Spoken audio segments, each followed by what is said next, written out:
बिस्मिल्लाहिर्रहमानिर्रहीम, अस्सलाम वालेकुम। आदिल हसन खान मौजूद है हुनरमैन शो के साथ। हुनरमैन शो का जो फॉर्मेट आपको पता है कि हम लोग लर्निंग पे, एजुकेशन पे, स्टडीज, न्यू टेक्नोलॉजी और दो जो लोगों के लिए काम आ रहे हैं, जिस तरीके से कोई यानी कि ऐसा काम कर रहा है या फिर कोई ऐसी चीज़ है जो लोगों को नहीं पता, तो उनके लिए एजुकेशन वाइज या फिर इंफॉर्मेशन वाइज हम उनसे बात करते हैं। आज हमारे मेहमान हैं मुबश्शिर जावेद, जो कि फिजियोथेरेपिस्ट हैं। और फिजियोथेरेपिस्ट के बारे में मुझे भी थोड़ा सा कम इल्म है और आप लोगों को भी शायद थोड़ा सा एजुकेशन मिले, इंफॉर्मेशन मिले कि ये क्यों ज़रूरी है और क्यों क्या क्या इसमें होता है। अस्सलाम वालेकुम मुबश्शिर साहब, कैसे हैं आप? वालेकुम अस्सलाम, अल्हम्दुलिल्लाह खैरियत से। तो मुबश्शिर साहब, हमने एज फिजियोथेरेपिस्ट आपके बारे में सुना, बहुत मशहूर आप हैं, नेट पे भी आपका काफ़ी यानी कि जा रहे होते हैं। तो मुझे थोड़ा सा बताएंगे इस बारे में क्या क्या इसमें होता है? फिजियोथेरेपी बेसिकली एक ट्रीटमेंट है। इसमें हम लोग फिजिकल एक्सरसाइजेस के जरिए और कुछ मोडेलिटीज के जरिए हम लोग ट्रीटमेंट प्रोवाइड करते हैं। तो आपको कौन लोग अप्रोच करते होंगे? पैरालाइज पेशेंट हमें अप्रोच करते हैं। ऑर्थोपेडिक पेशेंट्स हैं, जैसे कि किसी को नेक पेन है, बैक पेन है, फ्रोजन शोल्डर है, सर्वाइकल स्पोंडिलोसिस है।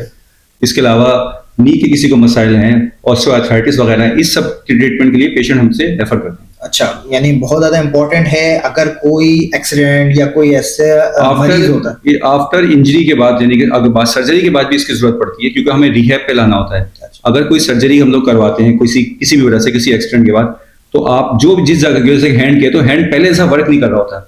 अगर फिजियोथेरेपी हम लोग करवाते हैं तो ये है कि उसमें पहले से कुछ इंप्रूवमेंट आ जाती है। बिल्कुल पहले जैसा तो नहीं होता, लेकिन फिजियो कराने के बाद कितना होता है कि इंसान अपना काम बेहतरीन तरीके से कर सकता है। इसकी नो हाउ और इसकी जो एक होता है ना नॉलेज होता है कि डॉक्टर के पास फौरन भागते हैं, खांसी होती है या कुछ होता है, इसकी नो हाउ लोगों में है कि आते हैं, अप्रोच करते हैं? जब मैं इस फील्ड में आया था तब तो इसकी नोहा लोगों को नहीं थी, लेकिन अब तो ऐसा है कि हर हॉस्पिटल के अंदर एक फिजियोथेरेपी का डिपार्टमेंट लाजमी है। अच्छा, पूरा डिपार्टमेंट? हाँ, अब तो डिपार्टमेंट लाजमी है, इसके बगैर अच्छा, जो नए लोग इसमें आना चाहते हैं उनको आप क्या बोलेंगे, आए ना आए? एक अच्छी फील्ड है, इसमें आए और इसको ज्वाइन करें।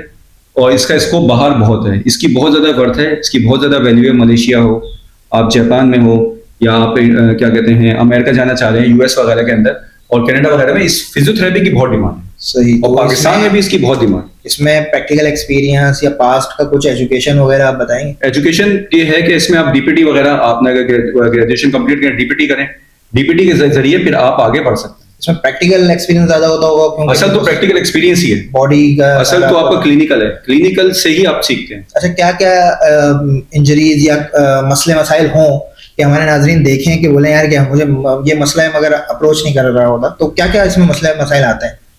पेशेंट को सबसे ज्यादा जो मसला आता है वो उसको ये आता है कि उसको सही जगह का नहीं पता होता कहाँ पर है।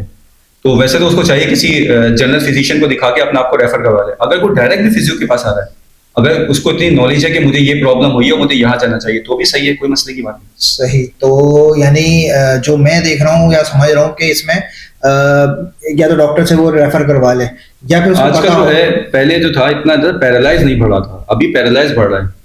पैरालाइज बढ़ने की वजह जो है, जो वैसे तो बहुत सारे फैक्टर्स हैं, लेकिन अभी जो हमें कराची के अंदर सबसे ज्यादा नजर आ रही है, कराची में लोगों का इनटेक बहुत ज्यादा बढ़ गया है और इनकी जो आउटपुट है ना, इनकी वर्किंग एबिलिटी वो बहुत कम है। खाते यहाँ पे लोग बहुत ज्यादा है, जिसकी वजह से डायबिटीज के पेशेंट बनते हैं, ब्लड प्रेशर बनता है, तो उसकी वजह से पैरालाइज भी हो जाते हैं। जब पैरालाइज कराची में यानी कि फूड का जो कराची में ना खाने पीने का बहुत ज्यादा, यानी कि एक तरफ देखा जाए तो रोशनियों का शहर और बहुत फूड स्ट्रीट पूरी बनती जा रही हैं, मगर दूसरी तरफ बीमारियां भी इसके साथ बढ़ती जा रही हैं। यहाँ पे लोग अक्सर जो है मेहनत नहीं कर रहे हैं। अच्छा, मैं आपको एक बात बताता हूँ। पहले मेरी फौज में किसी से मुलाकात हुई, तो मैंने उनसे पूछा है, तुम लोग कराची के लड़के थोड़े से कम उठाते हो। तो मैंने ऐसी तासुब वाली बात करी, मैंने कराची के लड़कों को तुम लिया करो, तुम लोग लेके आते हो अंदरूनी सिंध, अंदरूनी पंजाब, वहां से लोग उठाते हो तुम लोग। तो उसने मुझे बड़ी अच्छी बात दी, कह रहे यार तुम्हारे जो कराची के लड़के ना, इनको हफ्ते को बिरयानी खानी है, इनको पिज्जा भी खाना है, इनको जिंगर भी खाना है, सर्दी में इनको गर्म पानी से नहाना है, गर्मी में इनको ठंडे पानी से नहाना है। तो कह रहे हैं इस तरह का आदमी फौज में कैसे चलेगा? नाजुक मिजाज बन जाता है, नाजुक मिजाज, बॉडी कमजोर हो जाती है बाहर की यानी। और आजकल के आप जवान लड़के देख रहे हैं, इनमें मेहनत की एबिलिटी कम होती जा रही है, और अगर ये लोग एक्सरसाइज की तरफ भी जाते हैं तो बॉडी बिल्डिंग में जाते हैं, वहां पे ड्रग्स का इस्तेमाल करते हैं, और फिर इनके अंदर खाने पीने की एबिलिटी बढ़ जाती है। और ये एक चीज आपको और बताऊं, वैसे ये मेरी फील्ड से हटकर है, जितना बड़ा बॉडी बिल्डर बनेगा ना, उतना बड़ा हड्डाराम बनेगा। अच्छा, वो यानी कि कुछ कर ही नहीं सकता। मैंने देखा है कि अगर मैं क्या नाम है कोई एक्सरसाइज वगैरह करके आता हूँ, तो मैं जो घर की बाल्टी उठाने के लिए जाता हूँ वो भी नहीं उठा पा रहा होता, मगर एक्सरसाइज बॉडी यानी कि होती है। वेट ट्रेनिंग तो बहुत जरूरी है। अगर कोई एक्सरसाइज करता है, वेट ट्रेनिंग करता है, तो उसका तो मेडिकल खर्चा ही नहीं आएगा। फिजियोथेरेपी तो छोड़ो, उसका मेडिकल खर्चा ही नहीं आएगा, वो फिट ही रहेगा। लेकिन अगर कोई एक्सरसाइज ही नहीं करता, कभी कोई बीमारी आ जाए और फिजियो की अगर जरूरत पड़े तो फिजियो तो करानी है, लेकिन अगर कोई एक्सरसाइज करता रहे या एक्टिविटीज में इन्वॉल्व रहे या मेहनत करता रहे तो उसको मेडिकली उसके खर्चे वैसे ही खत्म हो जाते हैं, बस नजला खांसी जुकाम आता मतलब है। आपकी रिकमेंडेशन है कि आप एक्सरसाइज में इन्वॉल्व हो और खाना पीना अच्छा रखें। एक्सरसाइज में इन्वॉल्व हो, अच्छा, खाना पीना। आपका जो यानी कि एक्सपीरियंस है वो बॉडी बिल्डिंग और एक्सरसाइज और ये फिजियोथेरेपी यानी तीनों चारों ही हैं, इस तरह। तो आप मुझे थोड़ा सा यानी कि गाइडेंस बताएंगे कि फूड से रिलेटेड और एक्सरसाइज से रिलेटेड कौन कौन सी करनी चाहिए नौजवानों को? देखिए, वैसे तो सबसे आसान फॉर्मूला है, जिस महीने में जो भी फल आ रहा है ना, वो उसी मुल्क का हो, उसी शहर का हो, तो वो खाना चाहिए। वो उसके अंदर जो है ना, वो क्या कहते हैं, आपकी बॉडी के अंदर वो स्ट्रांग आपकी बॉडी को करता है। सही है। लेकिन अगर जैसे कि यहाँ पे खाने पीने का रुझान आपको पता है बहुत ज्यादा बढ़ गया है, और लोग जो है ऐसी चीजें खाते हैं जो कि बिल्कुल सेहत से उनका कोई ताल्लुक नहीं होता, और खाते भी ज्यादा है। असल जो है कम खाना है। अच्छा, अगर कम खाएंगे और वक्त पे खाएंगे, मिसाल के तौर पे मैंने एक साहब से मुलाकात हुई, तो मैं वो खाना उन्होंने खा रहे थे बहुत ज्यादा, तो मैंने पूछा आप इस टाइम पे इतना, रात का 7:15 का टाइम है, इतना कह रहे मैं दोपहर का खाना नहीं खाया। तो मैंने कहा दोपहर का खाना नहीं खाया? तो कह रहे हैं हाँ मैं पूरा खाऊंगा, दोपहर का भी खाऊंगा, रात का भी खाऊंगा। अच्छा। तो मैंने कहा भाई, अगर आपका कोई खाना रह जाए ना तो बाद वाला आप उसमें मुनासिब करके खा लें, इसमें सेहत आएगी। ज्यादा खाने से सेहत नहीं आएगी। अब ये देखें, ये हमारे माशरे में या हमारे लोगों में कितनी कमी है इन्फॉर्मेशन की या नॉलेज की। इसी वजह से मैंने आपको यानी कि यहाँ पे बुला के डिस्कशन करना चाहिए कि लोग जो हमारे सुन रहे हैं वो ये समझें कि भाई किस तरीके से खाना है, किस तरह से एक्सरसाइज करनी है, और अगर कोई खुदा ना खास्ता एक्सीडेंट हो जाता है या फिर बैठे बैठाए कोई ना कोई ऐसी पैरालाइज अगर आप जाए, और वो हो भी क्यों रहे, वो भी आपने बताया, सारी चीजें बताई हैं। तो इसके अलावा कुछ आप और एडिशनल बताना चाहिए? ऑफिस के जो लोग हैं ना, जो अक्सर डेस्कटॉप वगैरह पे बैठ के काम करते रहते हैं, जो बैठ के जो काम करते हैं, उनको जो अक्सर मसले आते हैं वो आते हैं सर्वाइकल का, गर्दन के मोड़े उनके मिल जाते हैं, कमर के लोअर बैक का, रिस्ट पेन, ये इनको बहुत ज्यादा आता है। तो उनको चाहिए इसकी कुछ एक्टिविटीज करें, गर्दन की एक्सरसाइज करें, कमर की एक्सरसाइज करें। और एक्सरसाइज भी थोड़ी सी बता दें ताकि हमारे देख सकें। वैसे तो एक्सरसाइज अगर आप लोग, दो तरह की एक्सरसाइज होती है, एक होती है एक्टिव एक्सरसाइज, एक होती है पैसिव एक्सरसाइज। एक्टिव एक्सरसाइज वो होती है जो आपको खुद से करनी है, या मैं इस वक्त इस पॉडकास्ट पे तो नहीं बता रहा हूँ, आप कुछ ना कुछ एक्सरसाइज उसमें नेट पे फाइंड करेंगे तो आपको रिस्ट की, एल्बो की और बैक की और नेक की एक्सरसाइज आराम से मिल जाएगी, कोई इसमें मुश्किल नहीं है। लेकिन अगर पैसिव बनाएंगे तो पैसिव का मतलब है फिजियोथेरेपी। अच्छा। और पैसिव की जरूरत कब पड़ती है? पैसिव की जरूरत उस वक्त पड़ती है जब आपकी मूवमेंट लॉस होना शुरू हो जाती है। पेशेंट में यहाँ पेन है, वो गर्दन मोड़ नहीं पा रहा, और वो खुद से मोड़ेगा तो मसल्स पंप हो जाएगा, जब मसल्स पंप हो जाएगा तो मजीद पेन बढ़ जाएगा, और अगर दूसरा कोई मूव करेगा तो वो पैसिव मूवमेंट होगी, उससे मसल्स रिलैक्स हो जाएगा। तो ये है फिजियोथेरेपी की बेसिक्स। सही, बहुत यानी कि शुक्रिया आपका मुबशिर जावेद साहब। बहुत ज्यादा इंपॉर्टेंट यानी कि टॉपिक था, और बहुत ज्यादा मुझे यानी कि डिस्कशन करके बहुत ज्यादा इन्फॉर्मेशन मिली कि बहुत कितना इंपॉर्टेंट यानी कि चीज है जो कि लोग मिस कर रहे हैं, और हमारे कराची के लोग बहुत ज्यादा मिस कर रहे हैं। इवन के अगर मैं पूरे पाकिस्तान को ही देखूं तो पंजाब में भी बहुत खाने पीने का ना रुझान है, और दूसरी जगहों पे भी इस किस्म की चीजें कि आप जैसे आपने कहा कि मौसम का फल खाना चाहिए, तो एक वो थोड़ा सा वो है।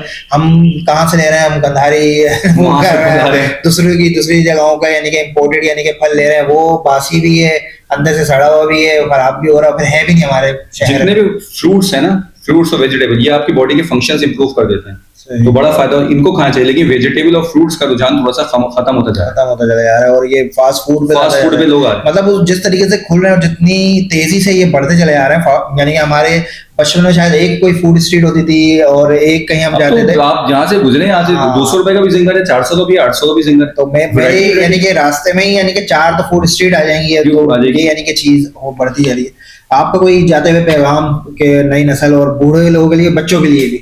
बच्चों के लिए जो है, बच्चों को आप फिजिकल एक्टिविटीज में इन्वॉल्व करें किसी भी तरह, चाहे, और क्रिकेट ना हो, क्रिकेट में सिर्फ 2 ही लोग खेल रहे होते हैं, फुटबॉल है, आपका जिम्नास्टिक्स है, इसके अलावा मोबाइल पे नहीं खेल सकते, मोबाइल में नहीं खेले आप, फिजिकली खेलें, बॉक्सिंग है, किक बॉक्सिंग है, बहुत सारे तरह के गेम हैं, इनमें इन्वॉल्व करें बच्चों की, इनकी बेसिक्स करवाएं।